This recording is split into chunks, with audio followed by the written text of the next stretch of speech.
berbagi atas ilmu yang sudah kami dapatkan dari calon guru penggerak angkatan 7.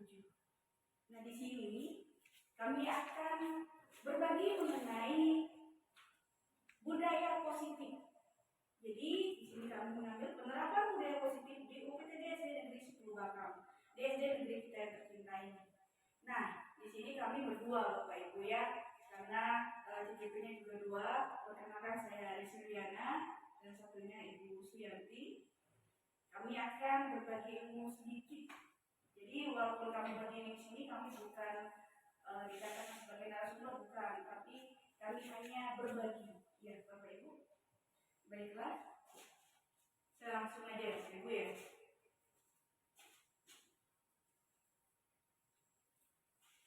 Salam semangat dan bahagia. Semoga kita selalu bahagia. Nah, Bapak Ibu semua, sebelum kita masuk ke materi kita, di sini saya pengen sekali Bapak Ibu mengenang masa lalu Bapak Ibu semua. Yang pertama, ingatlah pengalaman menyenangkan dan tidak menyenangkan di masa sekolah dulu. Yang menyenangkan dan tidak menyenangkan. Kemudian, kalau Bapak Ibu ingat, yang mana Bapak Ibu ingat? Yang menyenangkan atau yang tidak menyenangkannya? Tidak menyenangkan.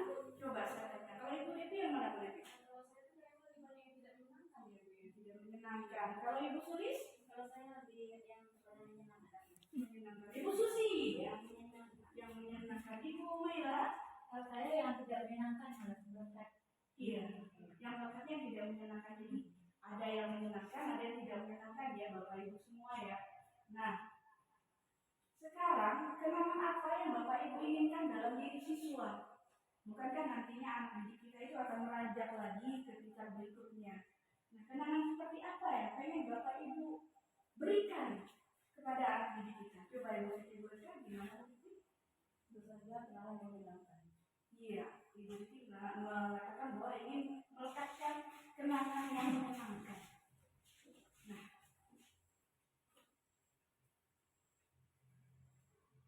sekarang saya ingin bertanya lagi, menurut pendapat Bapak Ibu semua, setuju atau tidak setuju hukuman dapat mendisiplinkan anak? Setuju nggak? Tergantung hukumannya Bu. Tergantung hukumannya. Ada lagi ini? Ibu sih gimana Bu? Setuju nggak Bu? Setuju, tergantung hukumannya. Ada yang positif, ada yang negatif. Hukuman yang positif dan hukuman yang negatif. Yang kedua, pemberian hukuman dengan hal positif seperti membaca atau memastikan halaman sekolah dapat meningkatkan disiplin anak. Setuju nggak Bapak Ibu? Setuju ya. Yang ketiga, memberi penghargaan dapat meningkatkan motivasi belajar anak. Setuju. Ya. Nah, karena ini nanti akan terkait dengan materi kita ya Bu. Jadi ya. Nah, di sini kami akan membawakan berbagi materi pertama tentang disiplin dan nilai-nilai kebajikan, kemudian teori motivasi, hukuman, penghargaan dan restitusi, dan ketiga keyakinan kelas. Saya yakin Bapak Ibu semua sudah pernah mendengar kata-kata ini ya. Baiklah, untuk disiplin dan nilai kebajikan.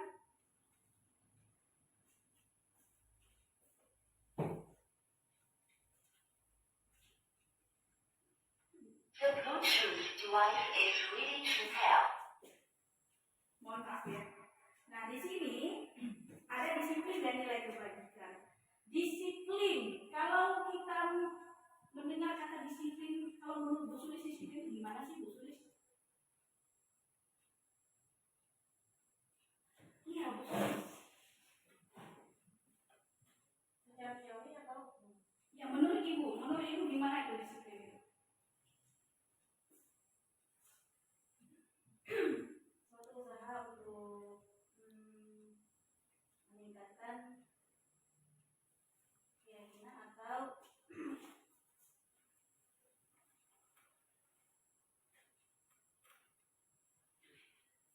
suatu usaha untuk meningkatkan keyakinan ya. Nah, caranya gimana ya?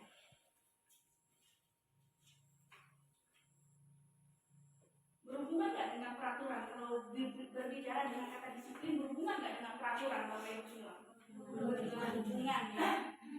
Nah jadi di situ disiplin itu merupakan kepatuhan, ya, kepatuhan terhadap sesuatu yang sudah ditetapkan.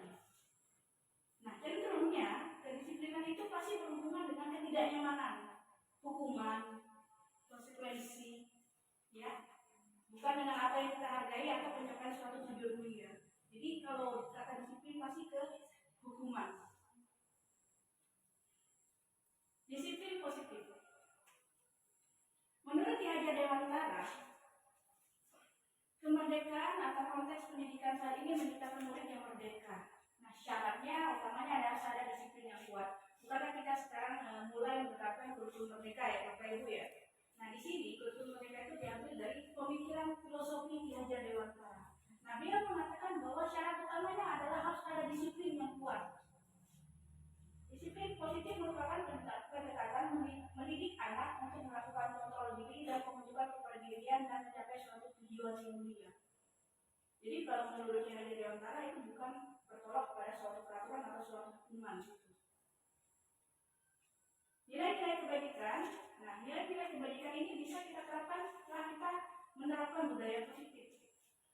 Nilai-nilai kebajikan itu dia lebih berfokus kepada profil pelajar Pancasila. Yang pertama itu ada bertakwa pada Tuhan Yang Maha Esa, beramal mulia, mandiri, beranalisis dan berdemokrasi global, bergotong royong dan kreatif. Nah disiplin positif ini seperti yang Bapak Ibu lihat, ini banyak sekali arahannya. Yang pertama pada motivasi.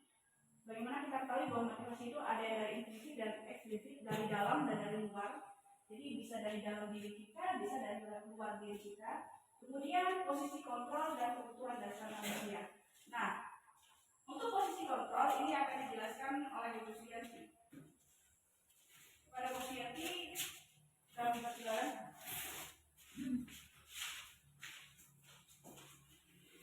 Langsung saja saya mengajukan dari Bu Suyanti tadi. Di sini kami mempelajari posisi kontrol itu ada 5, dan nanti di sini akan dijelaskan dampak dari posisi kontrol tersebut. Yang pertama, posisi kontrol guru itu posisinya sebagai penghukum. Di sini ciri-cirinya, kalau guru itu posisinya sebagai penghukum, berbicaranya dengan nada tinggi, terus menunjuk akibat, akibatnya murid akan memberontak nantinya atau menendam akibat dari guru tadi kalau memposisikan dirinya sebagai penghukum. Jadi murid tadi akan memberontak atau menendam, dan cenderung juga murid itu akan merasa tidak senang dengan guru tersebut sehingga dia tidak menyukai pelajaran yang diberikan oleh guru tersebut. Itu posisi kontrol guru yang pertama. Posisi kontrol guru yang kedua yaitu pembuat rasa bersalah. Di sini guru bertindak memberi hukuman kepada murid itu, dia berbicara dengan kata lembut, tapi misalnya ada kata-kata begini, misalnya anak tidak membuat PR, lalu anak itu dipanggil, guru itu berbicara begini, nah mengapa kamu tidak membuat PR? Kalau kamu tidak membuat PR, nanti ibu yang susahnya, kamu tidak tahu apa-apa. Seolah-olah kita itu memberi anak itu merasa bersalah nantinya di dalam dirinya. Nah, akibat dari pemberi rasa bersalah tadi, dampaknya anak merasa dirinya bersalah dan menyimpan posisi negatif dari dirinya. Terus posisi kontrol yang ketiga yaitu guru bertindak sebagai teman. Di sini guru berbicara ramah, cenderung senang bergurau, murid merasa senang. Jadi ketika murid merasa bersalah, gurunya ngomongnya seperti teman gitu. Tapi akibat dari guru posisinya sebagai teman, murid nanti akan bergantung pada guru tersebut. Terus murid itu tidak mandiri. Jadi kalau dengan guru lain mungkin dia membuat kesalahan nanti akan diulang lagi. Kalau dengan guru itu tidak, karena guru tadi bersifat begitu tadi. Terus posisi kontrol yang keempat yaitu posisi pemantau. Di sini posisi guru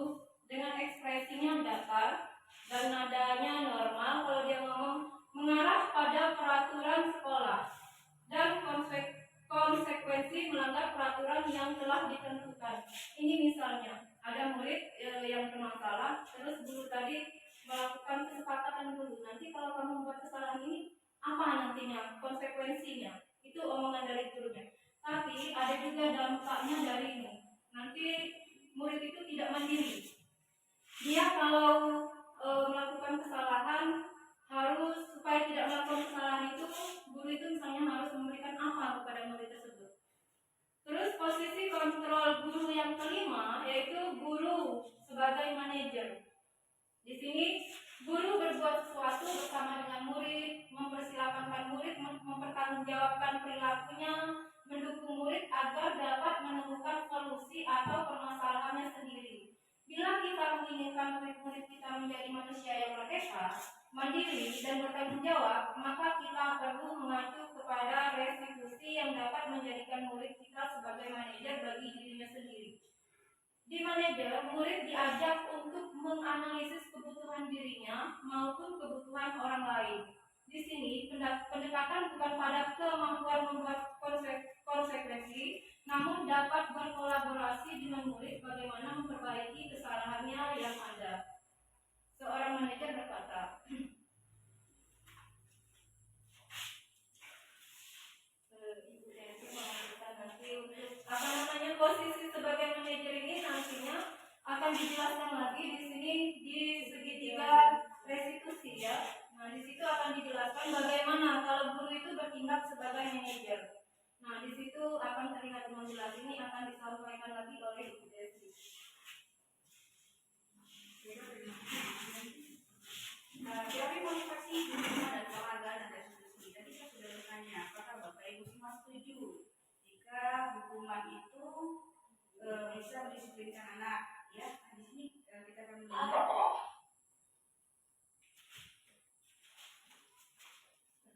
The Bluetooth device is ready to pair. Nah, di sini kami akan menjelaskan sedikit mengenai hukuman yang sudah kita dengar. Ternyata hukuman, konsekuensi, penghargaan itu berbeda. Kalau hukuman itu bersifat tidak terencana atau tiba-tiba, anak murid itu tidak tahu apa yang terjadi dan tidak dilibatkan. Misalnya, tiba-tiba saja ada anak murid yang keluar dari pagar sekolah, maka guru langsung memanggil dan memberi hukuman. Kamu nggak boleh lagi nak keluar di sana. Nah, kamu sekarang coba 1 halaman, karena kamu sudah melanggar peraturan sekolah. Nah, itu hukuman. Jadi sifatnya dadakan, tiba-tiba. Berbeda dengan konsekuensi. Kalau konsekuensi ini sudah disepakati dulu sama muridnya. Misalnya, jika kamu berbuat PR, maka kalian setujunya hukumnya apa? Ayo.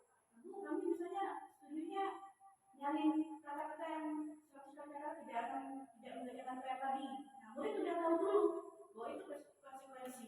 Jika dia melanggar apa yang sudah disepakati, maka dia harus menerima atau melaksanakan konsekuensi yang sudah disepakati oleh mereka. Jadi berbeda dengan hukuman. Kalau hukuman sifatnya dadakan, kalau konsekuensi enggak. Dia sudah disepakati dulu. Jadi murid sudah tahu apa sih konsekuensinya jika dia melanggar apa yang sudah disepakati. Nah, di sini restitusi itu adalah proses menciptakan kondisi bagi murid untuk memperbaiki bersama mereka.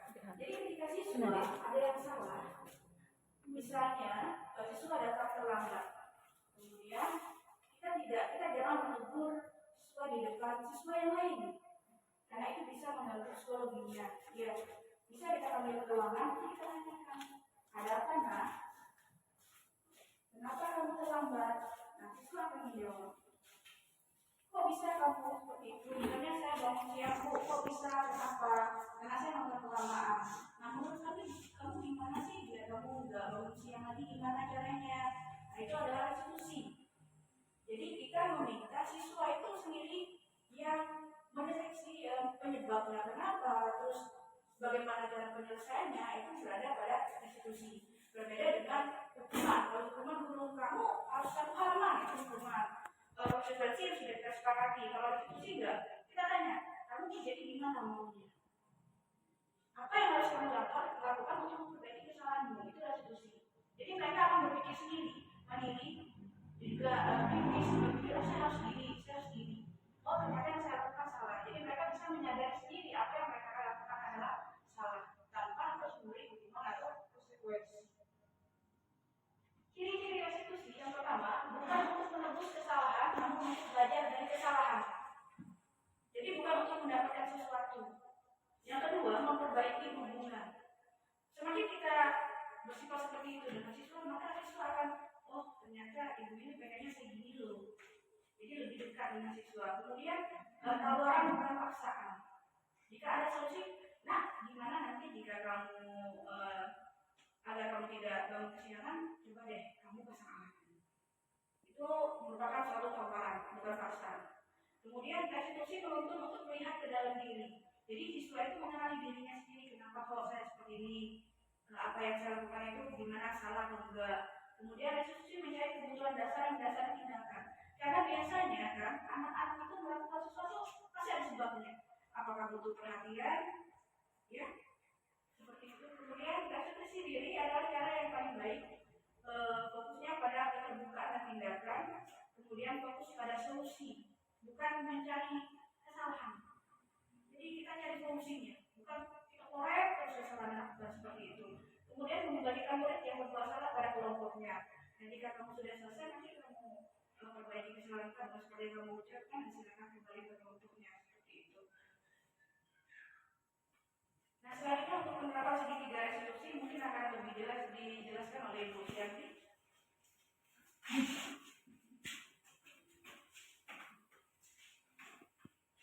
Jadi dalam penerapan segitiga restitusi ini ada 3 langkah yang kita lakukan.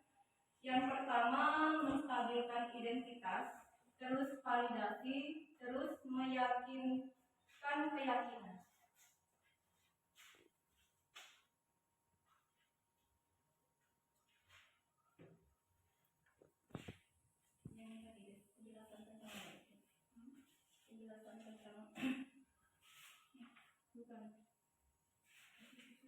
Penjelasan tentang segitiga restitusi tadi.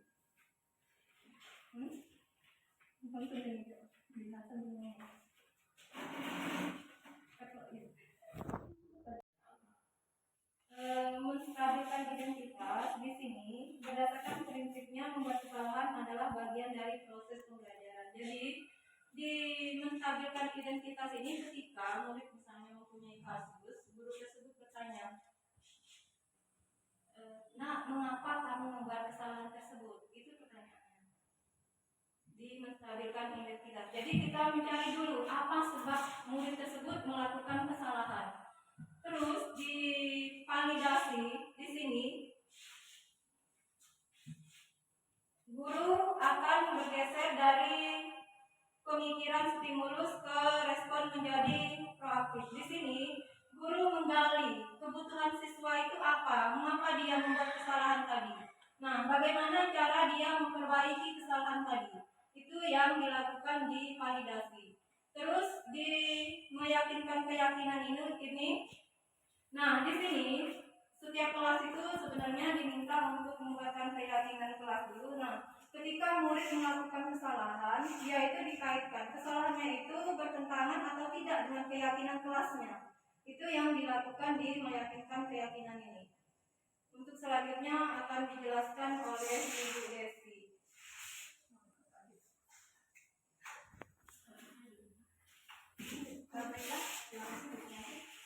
Saya akan menjelaskan keyakinan kelas.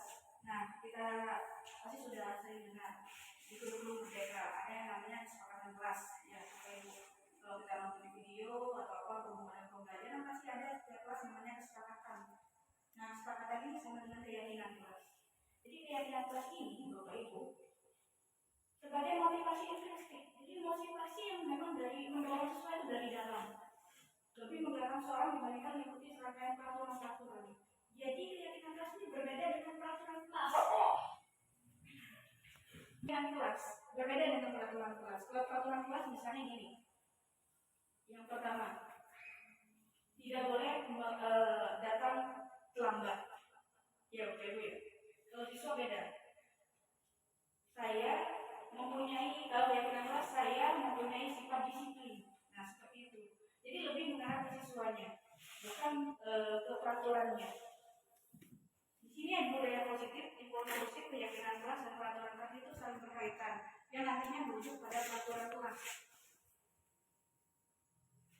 Kalau Bapak Ibu lihat, yang mana merupakan keyakinan kelas? Apakah yang hijau atau yang putih? Yang hijau atau yang putih yang merupakan peraturan kelas. Kalau yang hijau itu datang tepat waktu, mengucapkan salam, menjaga kebersihan sekolah, berdoa sebelum dan sesudah kegiatan, aktif dalam pembelajaran, tertib. Kalau yang putih, kami guru dan murid yang saling menyayangi, kami murid yang semangat belajar, kami murid yang berbagi dengan teman-teman, atau bisa kata kami murid yang bertanggung jawab. Jadi yang mana peraturan kelas? Peraturan yang hijau. Jadi ada perbedaan ya Bapak Ibu ya. Kalau dia yang kesepakatan atau keyakinan kelas itu dia lebih mengarah kepada anaknya. Jadi dari dorongan dari dalam diri. Kami guru dan murid yang saling menyayangi. Jadi kalau anak-anak yang berantem kan bisa kita lihat kamu bertentangan dengan keyakinan mana? Saling menyayangi Bu. Kan masuk ke situ. Karena kalau berantem kan nggak saling menyayangi. Nah, jadi baru nanti ditanya masuk ke segitiga resolusinya. Kenapa, mengapa, terus bagaimana cara memperbaikinya. Itu yang akan nanti kami harap bisa Bapak Ibu terapkan juga di kelas-kelas Bapak Ibu. Jadi yang pertama membuat keyakinan kelas terlebih dahulu. Oke, itu saja yang dapat kami bagikan sedikit ilmunya dan kami berharap nanti sekolah kita bisa menerapkan yang namanya budaya positif. Ya, mungkin ada sedikit tambahan dari Ibu Suyanti. Saya menambahkan sedikit lagi. Jadi tujuan dari segitiga restitusi tadi tujuannya untuk supaya anak-anak disiplin. Di sini disiplin menurut para ahli ada yang mengatakan arti disiplin itu adalah belajar. Jadi mungkin kita agak keliru ya selama ini tentang disiplin itu. Dan Ki Hajar Dewantara juga mengatakan merdeka itu menurut Ki Hajar Dewantara tidak hanya terlepas dari perintah, akan tetapi cakap buat menerima diri sendiri. Jadi tujuan dari kita belajar ini sebenarnya membuat supaya anak itu melakukan sesuatu itu tanpa perintah dari kita, tapi apa yang mereka lakukan itu adalah hal yang positif, sehingga membawa kenyamanan di sekolah, sehingga bisa menciptakan budaya positif di sekolah. Itu menurut saya. Dari saya hanya itu saja. Akhirnya kami tutup dengan kata wabillahi taufiq wal hidayah. Wassalamualaikum warahmatullahi wabarakatuh dan terima kasih untuk waktu teman-teman semuanya. Oke. Warahmatullahi wabarakatuh. Waalaikumsalam. Kita sudah dengarkan tadi bersama-sama guru CGP kita Bu Suyanti dan Bu Desi. Ya alhamdulillah apa yang disampaikan menurut saya dan menurut teman-teman ya saya harapkan juga yang disampaikan tadi ada beberapa hal kita simpulkan dulu. Yang pertama, ternyata disiplin itu adalah belajar gitu ya, Bu Desi ya. Disiplin itu belajar, lalu dalam pelaksanaannya diharapkan peserta didik itu mempunyai tiga segitiga restitusi tadi, ada tiga pedoman ya, atau tiga hal yang penting. Yang pertama, menstabilkan identitas.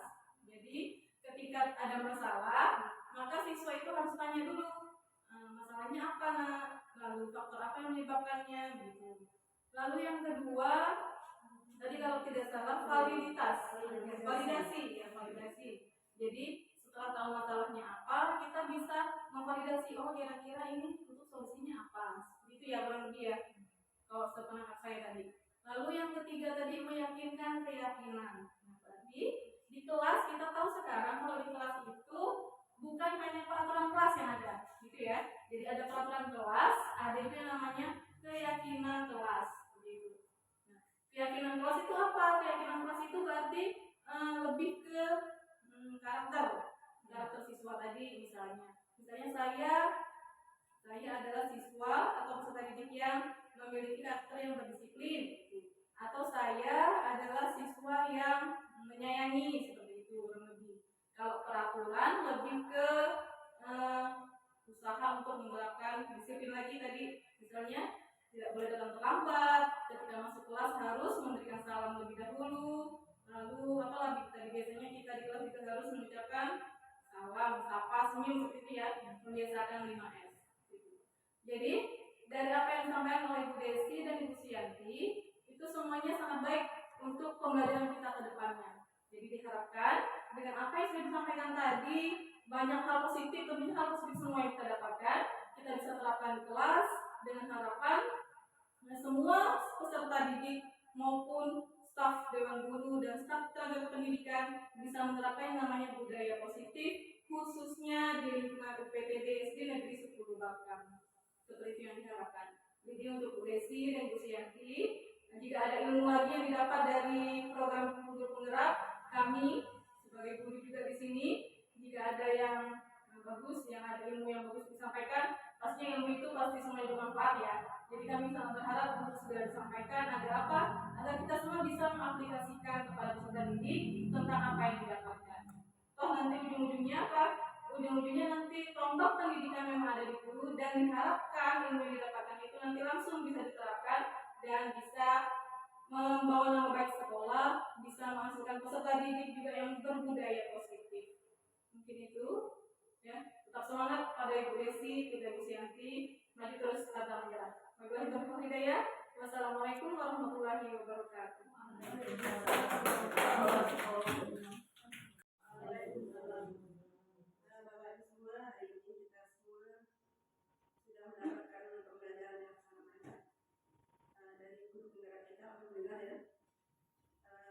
Semoga apa-apa yang disampaikan ini nanti dapat diterapkan di kelas kita nanti. Kemudian kepada guru-guru lain yang umurnya masih memenuhi syarat, diharapkan juga untuk mengikuti guru penggerak ini karena banyak sekali hal positif yang bisa kita dapatkan dari guru penggerak ini. Ini baru calon guru penggerak. Kalau sudah jadi guru penggerak yang sesungguhnya, tentu saja makin banyak hal positif yang bisa kita terapkan di kelas.